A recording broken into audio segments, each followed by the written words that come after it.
चलिए शुरू करते हैं। और क्या पढ़ना है और क्या छोड़ना है कामयाब होने के लिए प्रतिभागी को यह जानना आना चाहिए। तो कुछ इंपॉर्टेंट क्वेश्चंस एक बार फिर से, जैसे कि सिलसिला एक शुरू किया हुआ है मैंने एससीएस एग्जाम के लिए। तो कुछ और नए सवाल और जो आपके एग्जाम के लिए इम्पोर्टेंट हैं। तो जैसे पहला सवाल है आपका कल्चर के ऊपर है, संस्कृति इंडियन कल्चर पर सवाल इस बार आने की उम्मीद है कि कई सारे सवाल हमें मिलने चाहिए। तो ये एक चित्र है आपका, पेंटिंग है, शाहजहां का जनाजा किस म्यूजियम में सुरक्षित है। ठीक है, इस तरीके के सवाल कल्चर में हमें मिलेंगे, पेंटिंग्स पर, आर्किटेक्चर के ऊपर। तो उन्हें हमने करना है। ठीक है, तो मेरी हमेशा कोशिश रहती है कि मैं आपको उन सब सेक्शंस में की तरफ लेकर जाऊं जहां से आपको सवाल मिल सकते हैं। चलिए, तो अब इसमें आपका बॉम्बे म्यूजियम है, जयपुर है और कैलकाटा है। तो इसके अगर हम ऑप्शंस देखें तो इसका जवाब है आपका जयपुर। इसको आप लर्न कर लीजिए और मेरे साथ आप प्रैक्टिस करने की कोशिश भी कीजिए, जैसा कि मैं हमेशा कहता हूँ। तो हड़प्पा वासी धरती को उर्वरता की देवी समझकर उसकी पूजा करते थे, जिस प्रकार मिस्रवासी देसी देवी आइसिस की पूजा करते थे। ठीक है, तो आइसिस देवी किसका प्रतिनिधित्व करती थी? तो इंडिया में जो धरती है हड़प्पा वासी उर्वरता की देवी। तो मिस्र के बारे में, इजिप्ट के बारे में है कि जो उनकी देवी थी आइसिस, वो किसकी पूजा करते थे। तो चार ऑप्शंस देख लेते हैं और इसका जवाब होना चाहिए आपका नदी। आइसिस जो है वो नदी की देवी है। और अगला क्वेश्चन है, लोथल से प्राप्त 17 कब्रों में से कितनी कब्रों में दो दो व्यक्ति साथ साथ दफनाए गए हैं? तो डबल ब्यूरियल मिलता है आपसे, ये तो आपको पहले से पता ही है। ठीक है, डबल ब्यूरियल लोथल से मिलता है। और इसमें जो आपकी 17 कबर हैं उसमें दो डबल ब्यूरियल कितने में मिलता है? 5, 6, 3, 7। इंपॉर्टेंट क्वेश्चन है, ध्यान से कीजिएगा इसका जवाब। ठीक है, बहुत ध्यान से आपने करना है। बिल्कुल, इसका जवाब ए होना चाहिए। ए जवाब है इसका, इसको आप याद कर लीजिए, लर्न कर लीजिए। और बाकी ये सब आपने पढ़ा होगा ज़रूर, तो थोड़ा सा प्रैक्टिस भी करने की आप कोशिश करो। और अगर नहीं हो पाए तो आपने याद करना है कि ये सवाल अगर आपको दोबारा मिलता है तो आपसे ठीक होना चाहिए। हड़प्पा वासियों के सबसे छोटे बाट की तौल कितने के बराबर थी? ठीक है, तो 13.2 ग्राम, 13.2 ग्राम, 11.5 ग्राम, 12.25 ग्राम, 13.84 ग्राम। तो इसका जो जवाब होना चाहिए, तो एक बार मैं इसका आंसर बता देता हूँ। इसका है जवाब आपका 13.84 ग्राम। अगला देखते हैं, प्रतीक शव विसर्जन का प्रमाण किस स्थल से मिला है? ठीक है, तो आपको वैसे पता है कि हड़प्पा पर पिछली बार सवाल था, लेकिन तब पिछली बार हिस्ट्री के हिसाब से था, इस बार कल्चर के हिसाब से भी सवाल आ सकता है। तो देखो आप इसका जवाब क्या हो सकता है अगर आपने पढ़ा है तो, और नहीं तो आप इसको याद करिएगा। तो शव विसर्जन की बात है तो ये आपकी लोथल से मिला है। आगे बढ़ते हैं, लोथल आपका गुजरात के अंदर है। जहांगीर में एकल चित्र मुख्यतः मानवाकार किस मुद्रा में है? खड़ी, पड़ी, बैठी या इनमें से कोई भी नहीं? ठीक है, जो चित्र मिले हैं इंसान वाले वो खड़े हुए हैं लोग उसमें, या एकल चित्र है, या लेटे हुए हैं, या बैठे हुए हैं। ठीक है, तो ऑप्शंस देखकर आप कोशिश करो जवाब देने की, और नहीं तो आप इसको याद कर लीजिए। खड़ी मुद्रा में ए ऑप्शन है। चित्रकार फारूक बेग, दौलत, मनोहर, बिशनदास मंसूर किसके जमाने में थे?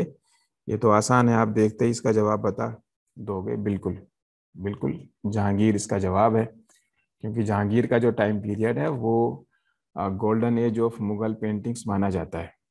दक्खनी शैली के प्रमुख केंद्र कौन कौन से हैं, रहे हैं? तो चार ऑप्शन है आपके पास, और इसमें जो जवाब होना चाहिए, आपको काफ़ी वक्त मिल रहा है। तो दक्खनी शैली हमें बीजापुर गोलकुंडा में मिलती है। तो बीजापुर, गोलकुंडा और अहमदनगर। आदिल शाह और इब्राहिम शाह ने किस शैली को प्रोत्साहित किया? ठीक है, तो ये आदिल शाह, बीजापुर।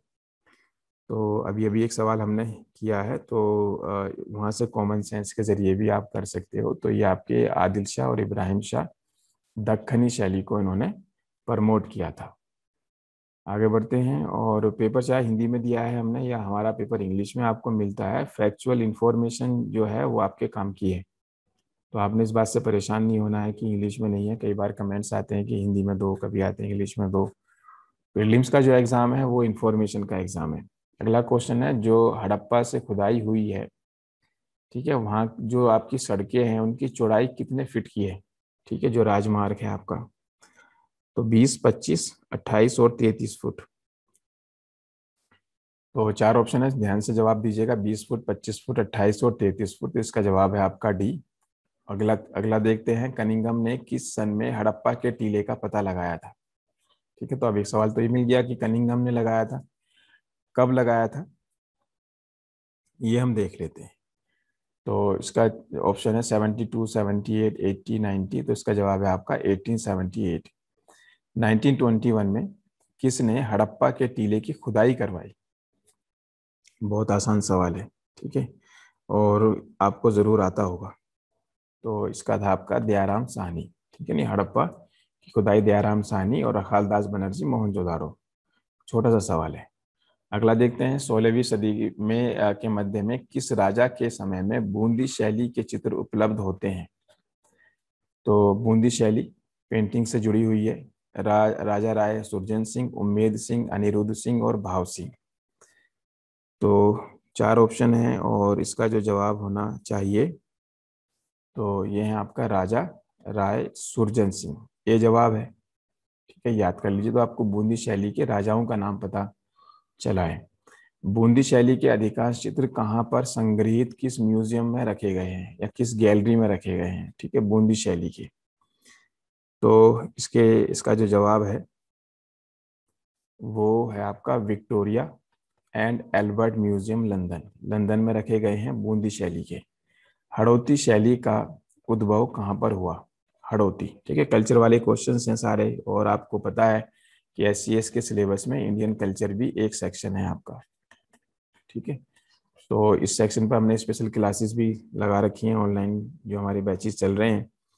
चलिए, तो अब इस पर हम बात करते हैं। इसका जो जवाब होना चाहिए डी। ठीक है, बूंदी, हड़ौती शैली का संबंध आपका बूंदी से है। तो इसको लर्न कर लीजिए। कोटा शैली का स्वतंत्र अस्तित्व देने का श्रेय किसको जाता है? तो कोटा शैली, ठीक है, बूंदी से अलग है आपका कोटा शैली। और इसका जवाब है आपका ये राम सिंह। राम सिंह जवाब है। बाकी जो हमारा स्टडी मटेरियल है वो अवेलेबल है प्रिंटेड फॉर्म में, और ये हमारा डिस्टेंस लर्निंग प्रोग्राम कहलाता है।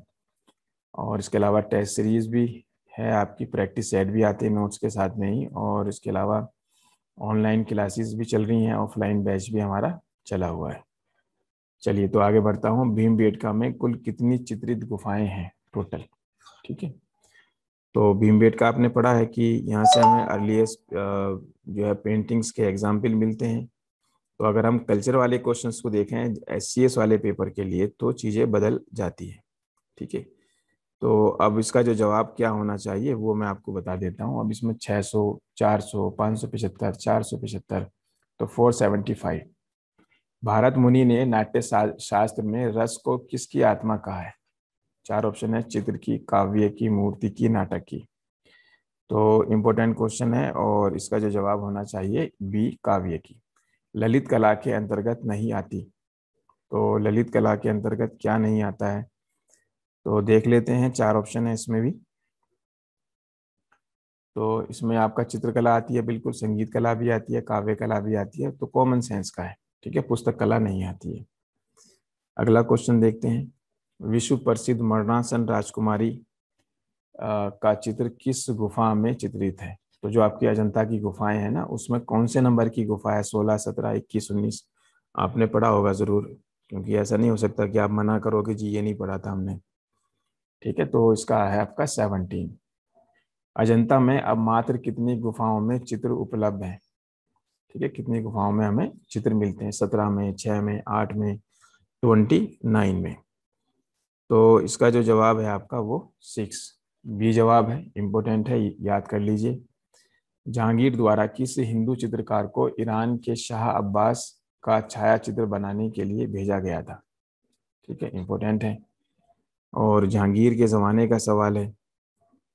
तो चार ऑप्शन है, और अगर इनका ऑप्शन हम देखें तो ये आपका है फर्रुख बेग। फर्रुख बेग को भेजा गया था। इंपॉर्टेंट क्वेश्चन है।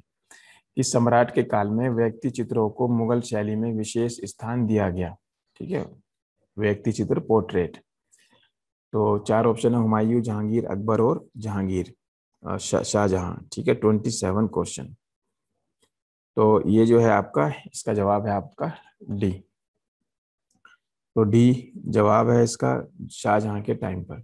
अगला देखते हैं, Indian society of oriental art की स्थापना किसने की? अवनींद्रनाथ टैगोर, नंदलाल बसु, गगनेंद्र टैगोर और यामिनी राय। तो चार ऑप्शन है। अगर इनके ऑप्शंस देखे जाएं, और तो एक बार मैं इसका आंसर बताता हूं, आप भी कोशिश करो किसी सवाल का तो आप जरूर दो जवाब। नंदलाल बोस नाम था उसका।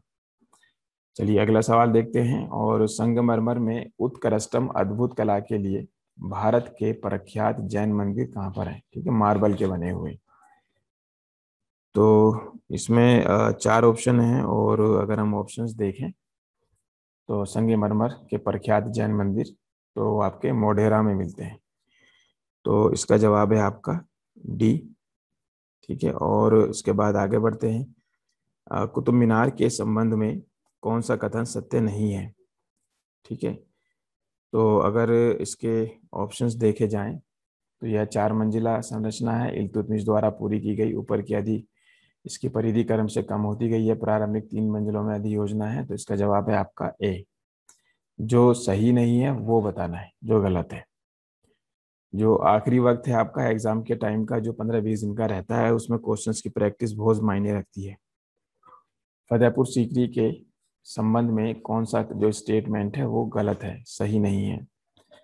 तो फतेहपुर सीकरी, इसका निर्माण प्राय एक पीढ़ी में हुआ। निरपवाद रूप से गहरे लाल रंग के बलुआ पत्थर का प्रयोग किया गया है। ठीक है, और इसके अलावा जो है, ये मरियम का घर ईरानी भित्ति चित्रों से सज्जित है। संरचनाएं धर्मनिरपेक्ष धार्मिक दोनों ही हैं। तो नहीं पूछा गया है, तो वह आपका बी। बाकी सब ठीक है। अगला है, नो रस नौवे रस का नाम बताओ। वीर रस, हास्य रस, रौद्र रस या शांत रस।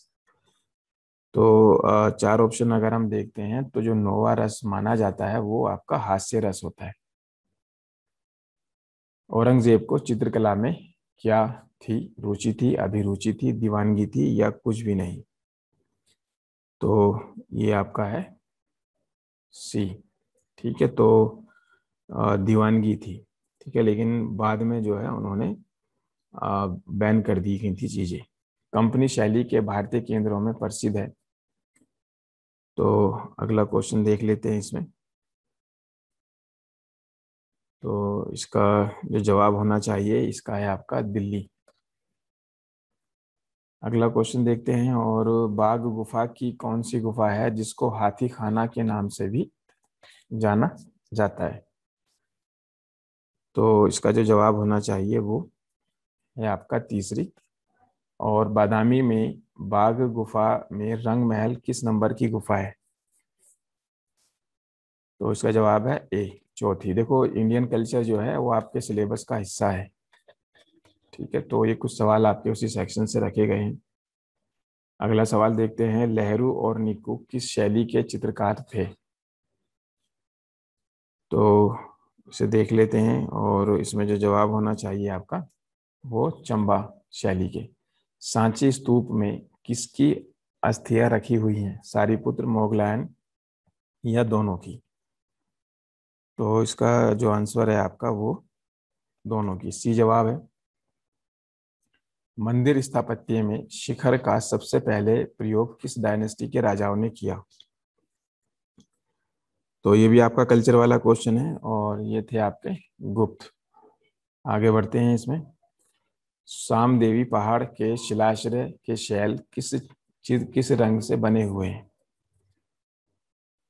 तो इसका जो जवाब है आपका वो सी, गेहूं।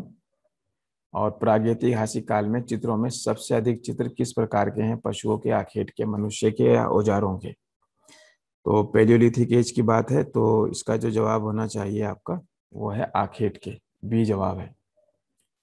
आगे बढ़ते हैं और एक और सवाल देखते हैं इसके अंदर। तो इसके अंदर जो आपका नेक्स्ट क्वेश्चन है, कांगड़ा का सबसे अधिक कला प्रेमी राजा कौन था? घमंड चंद, अभय चंद, संसार चंद। तो चार ऑप्शंस देख लेते हैं और इनके ऑप्शंस को अगर हम ध्यान से देखें तो हमें इसका जवाब मिलेगा सी, संसार चंद। और कांगड़ा की चित्रशैली का संस्थापक कौन था? तो इसका जो जवाब है आपका वो है संसार चंद, सी जवाब आएगा। तो ये आपका ये वाला सी जवाब, ठीक है। कांगड़ा चित्रशैली का संस्थापक कौन था? और चंबा शैली को किसने प्रोत्साहित किया? अगला सवाल देखें तो इसका है राज सिंह, ठीक है, राज सिंह जवाब है।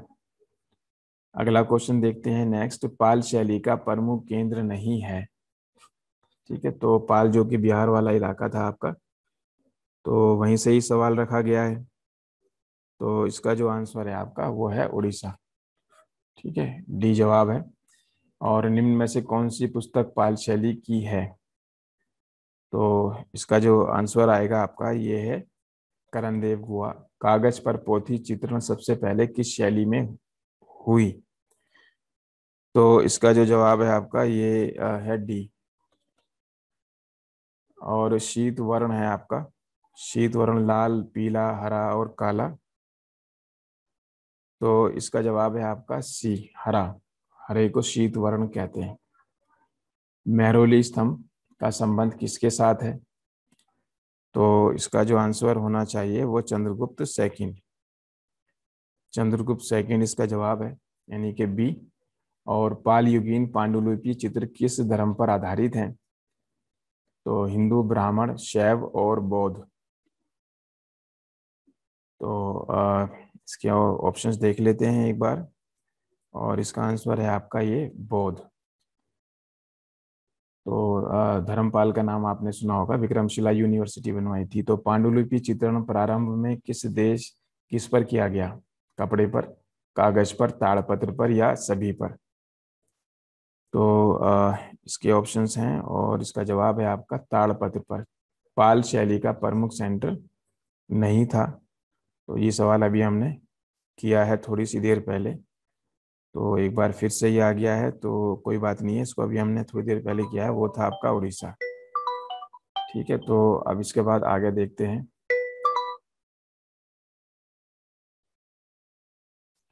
मुगल काल में किन चित्रों को अधिक संख्या में किन चित्रों की संख्या अधिक है? दरबारी जीवन, ऐतिहासिक घटनाएं, आखेट के दृश्य और इनमें से कोई नहीं।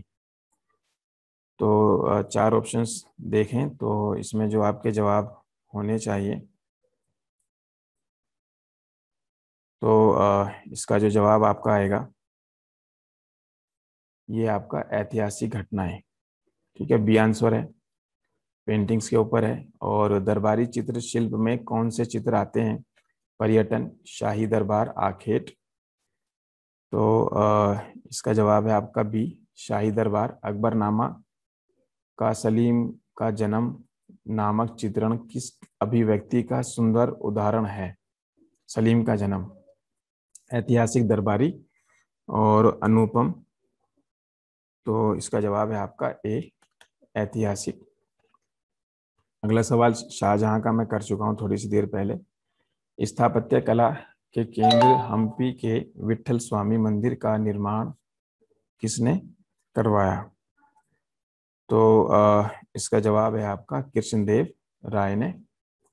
और इसके अलावा है आपका निम्न में से कौन सी मुद्रा हाथ की स्थिति गांधार शैली की बुद्ध की मूर्तियों से नहीं मिलती है? भूस्पर्श, अभय, ध्यान और अंजलिबद्ध। तो चार ऑप्शन है और इसमें जवाब आपका बी आएगा, अभय। आगे बढ़ते हैं, एक और सवाल देखते हैं। तिगवा का मंदिर कहाँ स्थित है? और जबलपुर नरसिंह, कोटा शिव, ललितपुर विष्णु, सतना शिव। तो तिगवा जो है आपका फेमस है काफी, और इसका मंदिर है आपका जबलपुर में, नरसिंह। खजुराहो का चतुर्भुज मंदिर जो विष्णु को समर्पित है, ठीक है, तो उसे किसने बनवाया? चार ऑप्शन है और इसका जवाब है आपका परमार्दी देव ने। तो ये सब इम्पोर्टेंट क्वेश्चन है। अगला है, ये हम अभी कर चुके हैं, निम्नलिखित में से कौन सा एक मूर्ति शिल्प मौर्य काल का नहीं है? सारनाथ, धौलहस्ती, मथुरा और रामपुरवा। तो मौर्य काल का कौन सा मूर्ति शिल्प नहीं है, ये सवाल है। और इसका है जवाब आपका मथुरा में खड़ी बुद्ध की मूर्ति, ये कुषाण जमाने टाइम पीरियड की है। सैंधव अवशेषों में किस स्थल से पीतल की बनी बत्तख मिली है? तो इसका जवाब है चानहुदड़ो, रंगपुर, लोथल और आलमगीरपुर। इसका जवाब आपका ए हो जाएगा, चानहुदड़ो। चलिए, तो ये कुछ इंपॉर्टेंट क्वेश्चंस थे जो शेयर करे हैं। अभी इसका सिलसिला भी चलता रहेगा। मैं कोशिश कर रहा हूँ कि आपको डेली वीडियोस ज़रूर मिले। और बाकी अब ज़्यादातर क्वेश्चंस बनाने का टाइम है। और बाकी हमारी लाइव क्लास चली हुई है। 30 मई एग्ज़ाम की डेट है, तो आप लाइव क्लास पर भी आ सकते हो। स्टडी मटेरियल भी आप मंगा सकते हो। और उसके अलावा टेस्ट सीरीज, प्रैक्टिस सेट का प्रोग्राम भी एक हमने शुरू किया है। चलिए, बाकी डिटेल आप हमें फ़ोन कर लीजिए या हमारा app Kushmanda IAS SCS academy app download कर लीजिए। चलिए, थैंक यू वेरी मच।